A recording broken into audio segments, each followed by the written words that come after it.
News room live में बड़ी खबर के साथ करेंगे शुरुआत। प्रधानमंत्री मोदी का मास्टर स्ट्रोक, कांग्रेस पर चोट, जातिगत जनगणना का फैसला लिया गया है। कांग्रेस से मुद्दा छिन गया है। जातिगत जनगणना की बात की जा रही है। 2029 की बिसात, मोदी सरकार का बड़ा फैसला राजस्थान पर। अब इसका क्या कुछ असर होगा ये देखना पड़ेगा। मोदी सरकार का बड़ा फैसला है, जातिगत जनगणना कराएगी मोदी सरकार। अगली जनगणना में जातियों की जनगणना होगी। जी हां, बड़ी खबर आप तक पहुंचा रहे हैं। सीसीपीए ने जातिगत जनगणना को मंजूरी दी है। 94 साल बाद जातिगत जनगणना होने वाली है। देश के अंदर आजादी के बाद पहली बार जातिगत जनगणना होगी। पिछली जातिगत जनगणना 1931 में हुई थी। अब मूल जनगणना के साथ जातिगत जनगणना होगी। कांग्रेस ने सिर्फ फायदे के लिए सर्वे किए। अश्विनी वैष्णव, उनका यह कहना है, कांग्रेस ने पहले जातिगत जनगणना का विरोध किया था और अब प्रधानमंत्री मोदी का ये मास्टर स्ट्रोक देखने को मिल रहा है, जिसमें जातिगत जनगणना का ऐलान कर दिया गया है। अगली जनगणना में जातिगत जनगणना होने वाली है। मूल जनगणना के साथ अब जातिगत जनगणना भी होगी। कांग्रेस के ऊपर भी आरोप लगाया कि उन्होंने सिर्फ अपने फायदे के लिए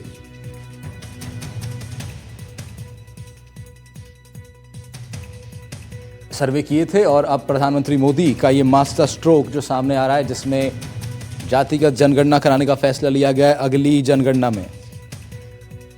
रेल मंत्री अश्विनी वैष्णव ने क्या कुछ कहा, जरा वो सुन लेते हैं speech. It is well understood that Congress and its Indy alliance partners have used caste census only as a political tool to ensure that a social fabric is not disturbed by politics. Caste enumeration should be transparently included.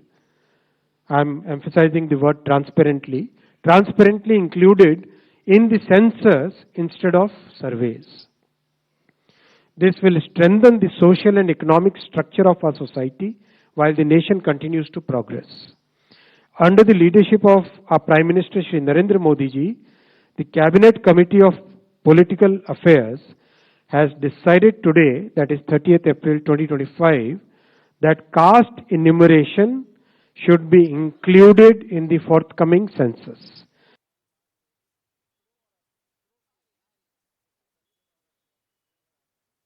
Congress से ये मुद्दा छिनता हुआ नजर आ रहा है। जातिगत जनगणना की बात और 2029 की बिसात अभी से बिछा दी गई है। मोदी सरकार का बड़ा फैसला, सीसीपी ने जातिगत जनगणना को मंजूरी दे दी है। 94 साल बाद होगी जातिगत जनगणना।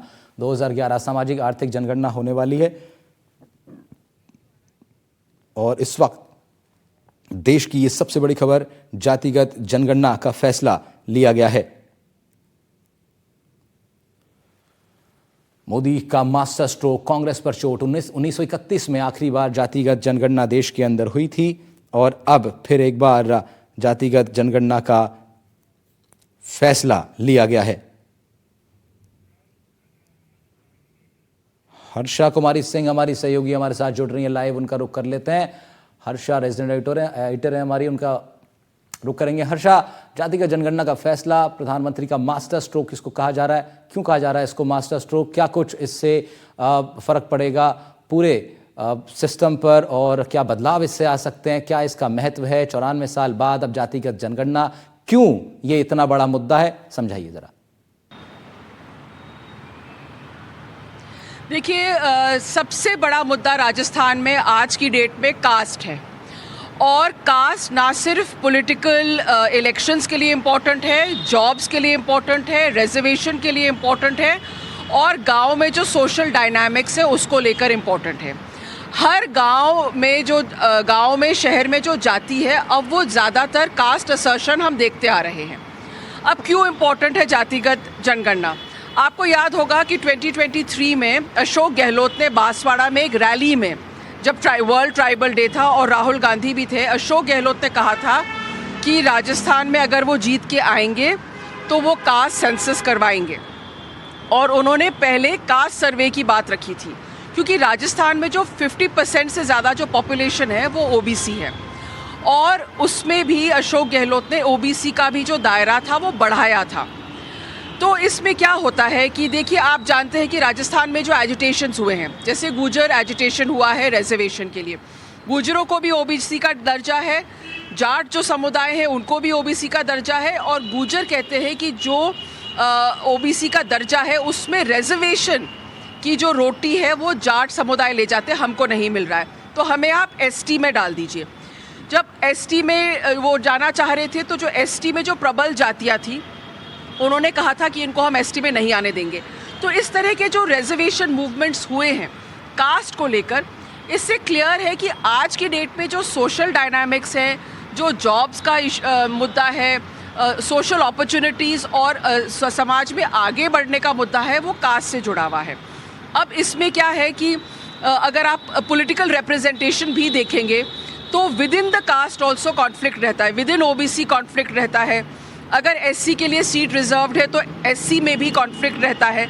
तो इसलिए जब कास्ट सेंसस होगा तो काफ़ी चीज़ें क्लियर हो जाएगी कि कौन कितना हावी है। अगर साफ सिंपल टर्म्स में मैं समझाऊं तो ये साफ हो जाएगा कि कौन कितना हावी है, किसका रिप्रेजेंटेशन कहाँ है। और दूसरा जो है पॉलिटिकल लेवरेज के लिए कई जाति जो है वो अपने आप को ज़्यादा बताते हैं। अगर आप फॉर एग्जांपल जब हम गुर्जर एजिटेशन, मेरा अनुभव है जब हम गुर्जर एजिटेशन कवर कर रहे थे तो अगर हम पूछते थे तो कहते थे हम 12% हैं, लेकिन एक्चुअली अंदाज जो है वो ये है कि 6 to 9% है राजस्थान में।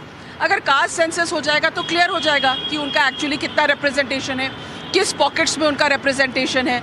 तो देखिए राजस्थान में आज भी काफ़ी चीज़ें कास्ट गवर्न है, एजुकेशन फॉर एग्जांपल, या विमेंस हेल्थ, या फॉर चाइल्ड मैरिज भी कोई कम्युनिटीज़ में ज़्यादा है, स्कूल ड्रॉप आउट।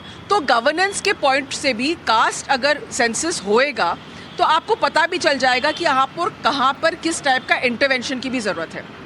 तो देखिए पॉलिटिकली तो ये मास्टर स्ट्रोक है ही, लेकिन जब काफ़ी कुछ कास्ट पे आधार है और हम जानते हैं कि कास्ट से कम्युनिटी और कम्युनिटी के कस्टम्स जो हैं वो भी उस पर निर्भर करते हैं, उससे इन्फ्लुएंस होते हैं, तो caste census actually need of the hour है। और फिर हम ये भी जानते हैं कि आगे जाके जैसे नंबर्स बढ़ रहे हैं, मोदी सरकार ने परिसीमन की भी बात की है। हो सकता है कि नेक्स्ट इलेक्शन या उसके बाद में जो इलेक्शन में हम जाएंगे उसमें डीलिमिटेशन होएगा, सीट्स बढ़ेंगी, तो काफ़ी कुछ फिर एरियाज ऑफ इन्फ्लुएंस जो है पॉलिटिकल, आई थिंक बहुत बड़ा पॉलिटिकल रीस्ट्रक्चरिंग हो जाएगा। अशोक गहलोत ने इसे मुद्दा बनाया था लेकिन उसका वो फ़ायदा नहीं ले सके, और अब जैसे हम कह रहे हैं कि कांग्रेस का सबसे बड़ा हथियार ले लिया है और बीजेपी ने इसे अपना, नरेंद्र मोदी की लीडरशिप में उन्होंने अपना एक मास्टर स्ट्रोक कर लिया है। बिल्कुल हर्षा, और देश में इस वक्त की सबसे बड़ी खबर यही है, cabinet committee of political affairs द्वारा ये फैसला जो लिया गया जिसका जिक्र कैबिनेट मिनिस्टर अश्विनी वैष्णव ने किया, राजस्थान के ऊपर पर्टिकुलरली आप बता रही थी कि क्यों राजस्थान के लिए भी ये बहुत अहम हो जाता है। थोड़ा और अगर हर्षा हम इस ढंग से भी इसको समझ पाएँ कि कास्ट सेंसस जब होगा तो जिस तरह आपने बताया कि रिजर्वेशन का एक बहुत महत्वपूर्ण पॉइंट आपने रखा कि उसमें भी थोड़ी और क्लियरिटी आएगी, बहुत सारे विरोधाभास उसमें नजर आते हैं, अलग अलग जाति वर्ग के लोग अपनी बात रखते हैं, लेकिन ये भी एक बड़ी सच्चाई है जो आपने जिक्र किया कि आज तक क्लैरिफाई नहीं हो पाया, क्लैरिटी नहीं उस तरीके की मिल पाती है कि तमाम जो दो अलग पक्षों की जो बातें सामने आती हैं उसमें एक पर्टिकुलर क्लैरिटी का जो आधार है, क्या वो आधार ये जातिगत जनगणना उसको एक क्लैरिटी की तरफ ले जाएगी, एक ट्रांसपेरेंसी की तरफ ले जाएगी?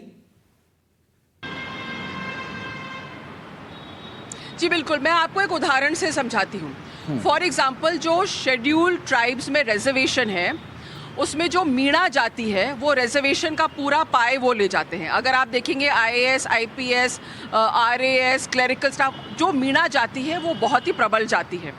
जो भील मीणा है, जो साउथ राजस्थान के ट्राइबल हैं, उन्हें रिजर्वेशन में बहुत कम रिप्रेजेंटेशन है उसका, और वो कोई भी आपको बता देगा ये राजस्थान की सच्चाई है, ये कोई बुरा मानने की बात नहीं है, एक रियलिटी है।